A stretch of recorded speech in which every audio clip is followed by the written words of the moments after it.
हरिवंश श्री राधा वल्लभ श्री हरिवंश। भगवान को, प्रभु को आत्मसमर्पण, यह बहुत ही महत्वपूर्ण स्थिति है। हम भगवान के शरणागत हैं, उनके आश्रित हैं। यह स्थिति आ जाना बहुत बड़ी बात है। भगवान की प्राप्ति किसी साधन से नहीं होती, ये तो केवल कृपा से होती है। जो भगवान के शरणागत है, उनके आश्रित है और निरंतर भगवान का नाम का जाप कर रहा है, उन्हीं का चिंतन कर रहा है, उनकी कथा सुनता है, सभी में भगवत भावना करता है और वैसा ही व्यवहार करता है, तो उसे भगवान के साक्षात्कार में देर नहीं लगती। तो आज प्रभु को आत्मसमर्पण इस विषय पर चर्चा करेंगे। साधक के लिए सबसे ऊंचा, सहज में सिद्धि देने वाला साधन प्रभु के प्रति आत्मसमर्पण है। भगवत चरणों में अपने आप को सौंप देना ही सारे शास्त्रों का गुप्त रहस्य और समस्त साधनों में अंतिम साधन है। सब प्रकार से ज्ञान विज्ञान, भक्ति कर्म आदि का उपदेश कर चुकने के बाद अंत में भगवान ने यही गुप्त रहस्य अपने प्रिय सखा भक्त अर्जुन को गीता में बतलाया था। इसी परम साधन से मनुष्य अपने जीवन को उच्च से उच्च स्थिति पर पहुंचा सकता है। इस आत्मसमर्पण का अर्थ केवल जीवन के कर्मों का को त्याग के हाथ पैर सिकुड़ कर बैठ जाना नहीं है। कुछ लोग भूल से यही मान लेते हैं कि करने कराने वाले भगवान हैं, उन्हीं की शक्ति सबके अंदर काम करती है, हमारा काम केवल चुप होकर बैठे रहना है। नहीं, ऐसा नहीं, परंतु यह बहुत भारी भ्रम है। इससे आत्मसमर्पण सिद्ध नहीं होता है। आत्मसमर्पण में सबसे पहले आत्मा का अर्पण होता है। आत्मा के साथ ही अहंकार, मन, बुद्धि, शरीर सभी उसके अर्पण हो जाते हैं।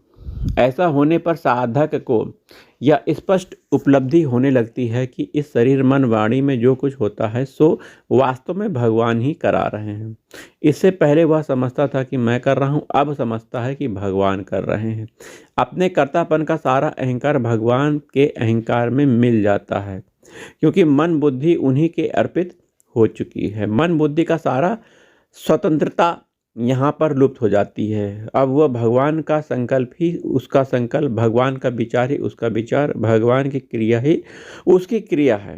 यदि भगवान संकल्प रहित, विचार रहित और क्रिया रहित हैं तो वैसे वह भी वैसा ही है, क्योंकि संकल्प, विचार और क्रिया होने में जिस अंतःकरण की आवश्यकता है वह मन बुद्धि रूप अंतःकरण भगवान की वस्तु बन गया है। उस पर उसका अपना कोई अधिकार नहीं रहेगा। इसलिए ऐसे साधक का सब जिम्मा भगवान ले लेते हैं। वे कहते हैं, जिसने मन बुद्धि मुझे अर्पण कर दिए हैं वह निसंदेह मुझको प्राप्त होता है। परंतु इसमें कार्य त्याग कर निश्चेष्ट होकर रहने का उद्देश्य नहीं है। यह मंत्र में भगवान कहते हैं, निरंतर मेरा स्मरण कर और युद्ध भी कर। सर्वेषु कालेषु मां मनुस्मर युद्ध च। इस बात को स्मरण रखता हुआ युद्ध कर कि यह सब भगवान की लीला है, सब कुछ वही कराते हैं, मैं तो उसका हाथ का पुतली मात्र हूँ। वह यंत्री है, मैं यंत्र हूँ, यंत्री है, मैं यंत्र हूँ। जिधर घुमाते हैं उधर ही प्रसन्नता से घूम जाता हूँ, कभी जरा भी आनाकानी नहीं करता। इसी से अर्जुन ने धर्म के सारे विचारों का त्याग करके स्पष्ट शब्दों में कहा, मेरा संदेह जाता रहा, अब मैं तुम जो भी कहोगे वही करूँगा। गत संदेह करिष्ये वचनम तव। ऐसा साधक कर्म त्याग या संसार त्याग की इच्छा अनिच्छा नहीं करता। भगवान के खेल का खिलौना बने रहने में ही वह अपना सौभाग्य समझता है, क्योंकि इस समय उसकी दृष्टि में संसार का स्वरूप पहले का सा जड़ नहीं रह जाता। वह सर्वदा सर्वत्र देखता है केवल चैतन्य को और चैतन्य की विचित्र लीला को। वह समस्त जगत को हरि का स्वरूप, समस्त कर्म राशि को हरि का खेल देखता है। इसी से वह इस खेल में सदा सम्मिलित रहकर हरि रूप जगत की सेवा किया करता है। परंतु इसमें उसका यह भाव कदापि नहीं रहता कि मैं जगत की सेवा करता हूँ या अपने कर्तव्य का पालन करता हूँ, क्योंकि उसका तो अब कोई कर्तव्य रह ही नहीं गया। पुतली का कर्तव्य ज्ञान नहीं रखती, पुतली कर्तव्य का ज्ञान नहीं रखती, वह तो स्वाभाविक ही मालिक के इशारे पर नाचती है। उसे इस कर्तव्य ज्ञान की आवश्यकता भी नहीं रहती, क्योंकि उसकी बागडोर किसी दूसरे सयाने के हाथ में होती है। ऐसी अवस्था में संसार के भोगों की तो बात ही कौन सी है, वो तो अत्यंत तुच्छ नगण्य है। उनकी ओर झांकना तो उस साधक से बन ही नहीं सकता, क्योंकि वे तो उसकी दृष्टि में भगवान की लीला के अतिरिक्त कोई खास चीज नहीं रह जाते। ऊंचे से ऊंचे लोग भी उन्हीं के लीला क्षेत्र हैं। उन लोगों के लिए भी उसका मन नहीं चलता। वह अपने को सदा के लिए प्रभु की लीला का एक खिलौना मानता है। सर्वत्र अबाधित मनोहर नित्य लीला में भगवान उसको अपने हाथ में लिए कहीं भी क्यों न रहें, उस खिलाड़ी के हाथों से और उसकी नज़र से तो वह हटता नहीं। फिर खेल की जगह के एक भाग से दूसरे भाग में जाने की इच्छा अनिच्छा वह क्यों करने लगा। हाँ, यदि प्रभु कभी उसे खेल से अलग होने को कहते हैं, अपनी नज़र से ओझल करना चाहते हैं, तो इस बात को वह स्वीकार नहीं करता। इसी से भागवत में भगवान ने कहा है कि मेरे भक्त मेरी सेवा को छोड़कर मुक्ति को भी स्वीकार नहीं करते। दीयमानम न गृह्णन्ति बिना मत सेवनम जना। ऐसे भक्त जगत के सभी कर्म करता हुआ भी कुछ नहीं करता। उसका सेवाकार, उसकी व्यापार प्रवृत्ति, उसकी रणशूरता, उसका ज्ञान वितरण सब कुछ परमात्मा की लीला के अंग होते हैं। वह इस लीला अभिनय का एक आज्ञाकारी चतुर पात्र होकर रहता है। उसकी क्रिया कर्म वासना अहंकार प्रेरित न होकर प्रभु प्रेरित हुआ करती है। ऐसे दिव्य लीला कर्मी भक्त शुभाशुभ फल कर्म बंधन से सदा ही मुक्त रहता है। भगवान की प्राप्ति तो उसको नित्य रहती ही है, क्योंकि उसकी जीवन डोर ही भगवान के हाथ में रहती है। मुक्ति अवश्य ही दासत्व के लिए उसके चरणों की तरफ ताका करती है। कभी कभी हठ से चरणों में चिपट भी जाती है। एक रसीले भक्त कवि ने बहुत ही सुंदर कहा है कि हे हरे, हमारी तो तुम्हारे भजन में ही गाढ़ रुचि है। किसी भी अन्य किसी पदार्थ में कोई रुचि नहीं है। तुम्हारे ही चरण युगलों में पड़े रहने में हमारा अतुल प्रेम है।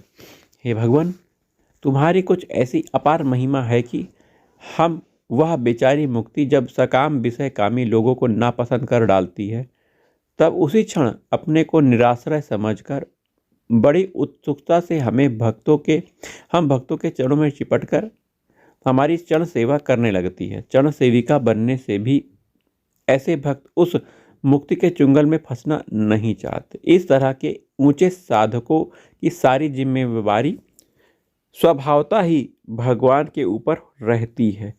भगवान ने अर्जुन के सामने प्रतिज्ञा करके कहा है, मैं तुझे मुक्त कर दूंगा, तुझे कोई चिंता नहीं। अहम त्वाम मोक्षयिष्यामि मा शुचा। हम बड़े ही मंद बुद्धि के हैं, अविश्वासी, अश्रद्धालु हैं, विविध प्रलोभन में पड़कर व्यर्थ मनोहर होते रहने से हमारा मन संदेह से भरा गया है। जागतिक भोग सुखों की तुच्छ स्पृहा और धर्म कर्मादि के साधनों से इन सुखों के प्राप्त करने का उपाय बतलाने वाली पुष्पिता वाणी ने हमें मोहित कर रखा है। इसी से हम भगवान की इस प्रेम पूरित महान प्रतिज्ञा वाणी पर परम विश्वास कर अनन्य भाव से उनकी शरण नहीं लेते। इसी से बारंबार एक कष्ट से दूसरे कष्ट में पड़े रहते हैं। संकट में अशांत जीवन बिता रहे हैं। पद भ्रष्ट पति की भांति श्रांत क्लांत होकर किंग कर्तव्य विमूढ़ हो रहे हैं। वास्तव में यह हमारी बड़ी ही दयनीय दशा है। इस स्थिति से छुटकारा पाने के लिए हमें अपनी दृढ़ संकल्प शक्ति के द्वारा भगवान को आत्मसमर्पण करने का अभ्यास करना चाहिए। अपने प्रत्येक कर्म में मूल में भगवत प्रेरणा समझना, प्रत्येक सुख दुख को भगवान का दयापूर्ण विधान समझकर उसी में संतुष्ट रहना, निरंतर उसका स्मरण करते हुए प्रत्येक कर्म के बिना किसी भी इच्छा अभिलाषा के यंत्रवत करते रहने का अभ्यास करना चाहिए। परंतु केवल मुख से मैं तुम्हारी शरण में हूँ, मैं तो तुम्हें आत्मसमर्पण कर चुका हूँ आदि शब्द कह देने मात्र से कुछ नहीं होता। अपना माना हुआ सर्वस्व उसके अर्पण कर देना होगा। भगवान को मतलब अर्पण कर देना होगा। अहंकार, मम, बुद्धि, शरीर का प्रत्येक संकल्प, प्रत्येक चिंतन, प्रत्येक विचार, प्रत्येक कामना, प्रत्येक कर्म, सब कुछ उनको अर्पण कर देना होगा। भगवान को अर्पण करना होगा। भोगों की ओर दौड़ते हुए मन और इंद्रियों को लौटाकर उनकी गति सर्वथा भगवान की ओर कर देनी पड़ेगी। इसमें कोई संदेह नहीं है कि एक बार भगवान की शरण ग्रहण करने पर मनुष्य समस्त भय से छूट जाता है। आदि कवि व महर्षि वाल्मीकि जी की कविता में भगवान श्री राम के ये वचन सर्वथा सत्य हैं कि जो प्राणी केवल एक बार भी मेरे शरण होकर यूं कहता है कि मैं तुम्हारा हूँ, उसे मैं अभय कर देता हूँ, यह मेरा व्रत है। भगवान के इस व्रत में संदेह नहीं है। एक बार भगवान के प्रति आत्मसमर्पण हो जाने पर जीव सदा के लिए अवश्य ही निर्भय हो जाता है। वास्तव में आत्मसमर्पण होता भी एक ही बार है। समर्पण का अर्थ दान और ग्रहण एक ही काल में एक ही बार हुआ करता है। जहाँ एक बार हो चुका वहाँ सदा के लिए ही हो गया। परंतु हम एक बार उनको आत्मसमर्पण करते ही कहाँ हैं। समर्पण या शरण का नाम जानते हैं, अर्थ नहीं जानते।